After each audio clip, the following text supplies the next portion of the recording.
Já decompôs. Ó, item 6, olha que interessante. Nos solos sem cal, cal ou calcário, são primo e irmãos, é a mesma coisa, tá? Aquilo que eu falei na parte da manhã, que eu especialidade desde o moleque. As plantas florescem muito, planta que não tem cal ou calcário, ela floresce muito e dá pouca produção ou quase nula. Então, quando uma árvore frutífera tem muita florada e não vinga fruta nenhuma, depois de 5 anos sempre igual, está indicando que não tem calcário no chão. Tá? 7. A filoxera é um pulgão que dá na raiz do planeta, que suga a raiz das videiras. Só não suga a raiz de qualquer cavalo de videira. Por isso que os porta-enxerto que existem são imunes a essa filoxera, que é uma pulguinha que suga a raiz da videira e a raiz morre. Se for de pé franco, o galho da mesma uva morre. Se está enxertada em cavalo, a filoxera não mata a raiz da uva cavalo. Deu para entender? A filoxera surgiu nos Estados Unidos, que a gente sabe, na região de Mississippi. Dali que espalhou para o mundo. 8. Depois que deu essa filoxera, foi mais ou menos em 1870, essa doença na Europa acabou com as videiras. Depois a Europa entendeu que existia um processo de enxertar. Enxertava em cima de porta-enxertos, cavalo, que são variedades nativas dos Estados Unidos. Então todos os cavalos que existem de uva no mundo hoje são descendentes de uvas americanas silvestres, que eles são imunes à filoxera, a videiras americanas. Deu para entender? Mas a doença, o maior problema que foi na Europa em 1890, depois da filoxera, foi que as folhas das videiras ficavam todas amarelas e o pé morria. E não era doença. Porque na Europa, vários terrenos lá tem excesso de cal, chama clorose. Excesso de cal na França, em vários locais. A videira morria quando era plantada de pé franco. Descobriu-se que galhos de videira americana, outra vez americana novamente, colocado nessas terras de cal, que é a família americana chamada Berlandieri, uma videira americana nativa, ela vive muito bem em local de só cal. Então, como é que a Europa se recuperou da clorose? Plantaram as Berlandieri no chão da Europa, cavalo, que não sabiam que vivia dentro do cal, e elas não morriam, enxertavam em cima do cavalo Berlandieri. E hoje a Europa toda tem uva, por causa desses cavalos, são tolerantes a terras com excesso de cal, que dava clorose, as folhas amarelavam e os pés morriam. Achavam que era doença 100 anos atrás. Estudaram depois, viram que o solo é excesso de cal. Tá? Excesso também acaba com o pé. 9. Na região semiárida brasileira, agora estou falando Petrolina e Juazeiro, tá? Lugar excepcional de uva. Ninguém acreditava que aquilo em 20 anos ia virar o que virou, de incrível, né?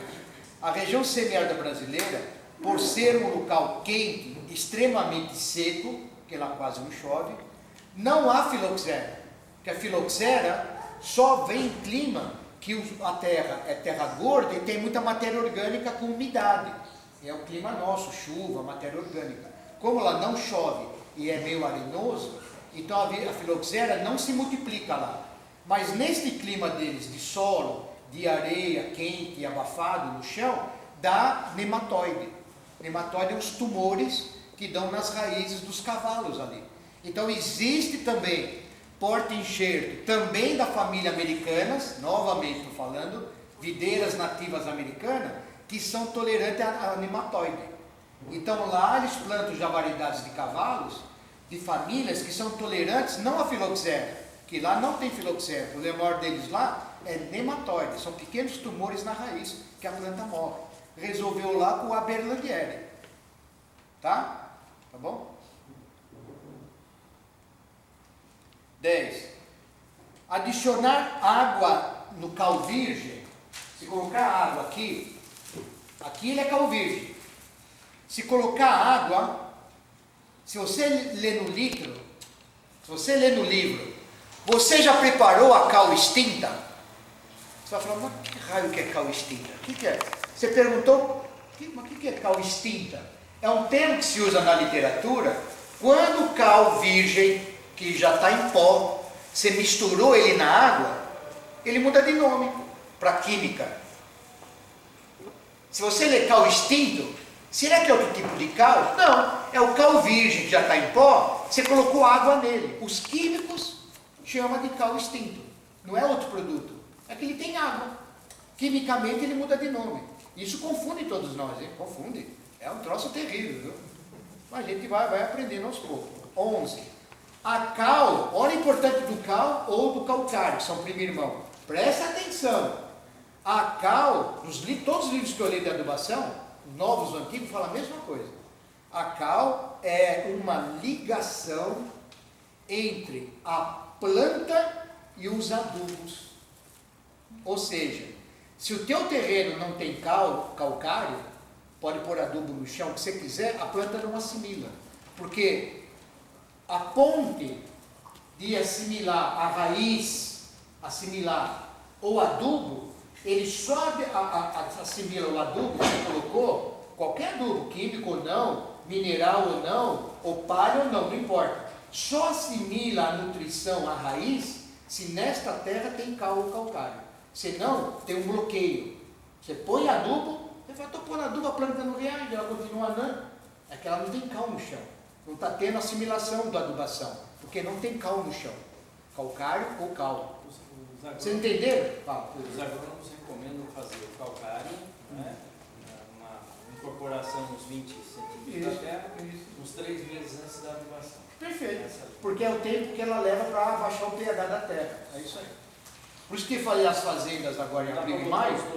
Nunca, jamais. Não. Primeiro é o calcário, deixa ele no mínimo 40 dias na terra misturada. Depois de 40 dias você pode fazer a tua adubação. Senão não tem. Liga. 11. Olha, no semiárido, então em Petrolina e Juazeiro, olha que interessante. Sabem a uva que eles chamam de Thompson, sem semente? Você sabe o que eu estou falando? Tem algum plantador lá em Petrolina, tem. Olha a experiência que eles têm, é um livro que eu li de lá. No semiárido, o cavalo, que chama Harmonia, Harmony de americano, acaba com Y, Harmony, é um porta-enxerto.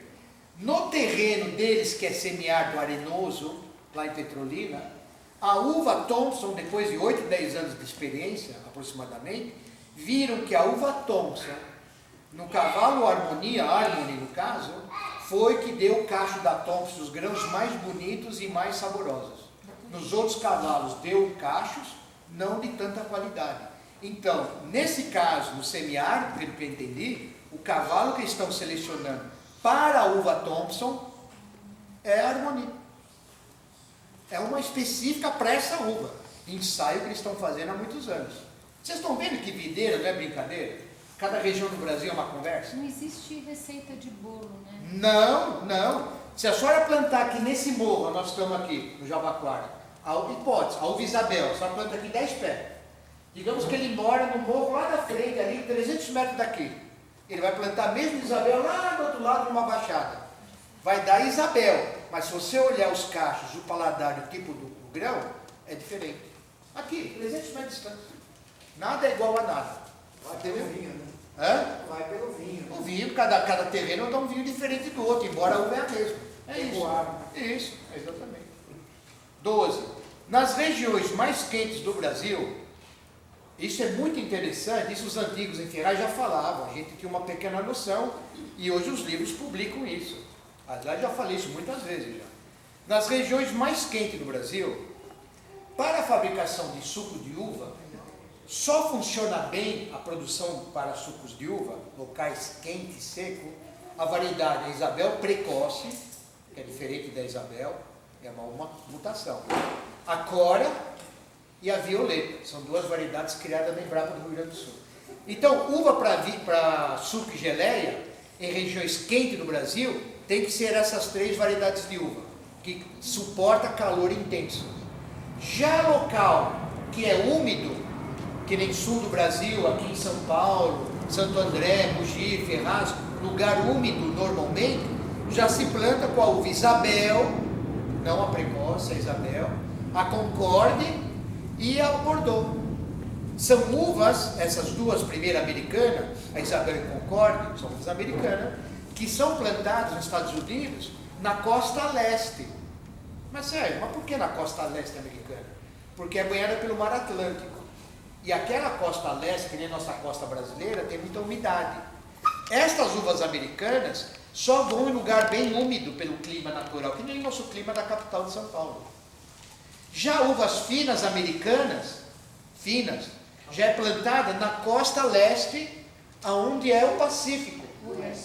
Oeste, onde é o Pacífico. Então todas as uvas sem semente, Estados Unidos, ou uvas finas, só é plantada na Califórnia, porque está virada para o Pacífico. Lá é mais quente e seco. Lá mais ou menos é o deserto do México. Então uvas americanas rústicas, que eu chamo de brincadeira de cachorro vira-lata, nos Estados Unidos, que nem o Brasil, produz melhor virado para o mar Atlântico, porque tem mais umidade. E uvas finas americanas, que não suportam umidade, é plantada na costa virada para o Pacífico. Então, se você imaginar o mapa, a Califórnia é banhada pelo Pacífico, dá frutas excelentes, é um lugar semideserto. Se você pegar o semideserto lá para baixo do Chile, o Chile também está virado para o Pacífico, também dá frutas excepcionais, uvas excepcionais, porque está virado para o Pacífico. As frutas viradas para o Mar Pacífico é diferente das frutas viradas para a costa do Atlântico. As frutas são diferentes. Estão entendendo? Que não é de qualquer jeito? Ô Sérgio, se você falou que a videira gosta de calor, por que o Rio Grande do Sul é um grande produtor de vinho e de consequência? Você fez uma pergunta certa, mas tem que completar a tua pergunta nesse caso. A videira naturalmente, do hemisfério norte, as videiras vieram de lá, é um clima no inverno deles frio, neve, a videira primária, antiga, e primavera, verão quente, é o clima normal. Só que de anos para cá mudou as variedades de uva, tanto é que nós temos no Brasil o semiárido em Petrolina e Juazeiro, 30 graus o ano inteiro, não tem inverno, e lá a produção de uva é permanente, lá só manda gotejamento de água que comanda a brotação da uva, não tem inverno. Lá a folha não dorme com o inverno, eles desligam a água, Petrolina, para a videira descansar 40 dias. Eles desligam a água da irrigação. Vai podar depois de 40 dias, a água é ligada, ela volta a frutificar com a poda. Lá a poda é escalonada em épocas do ano. O que tem em Petrolina e Juazeiro não existe no planeta, no mundo. Lá é um lugar à parte. O que fazem lá, se os velhos de uva que a gente conheceu voltassem a viver hoje, eles iam não acreditar que naquele lugar de areia, que não tem inverno, calor intenso, dá uva de qualidade de exportação. Aconteceu. O brasileiro aprendeu a trabalhar com aquilo ali. É inédito no mundo. Agora, normalmente, o que a videira em geral gosta, que não é norma, porque tudo isso está mudando, é clima do inverno razoável, junho, julho, agosto, o inverno razoável,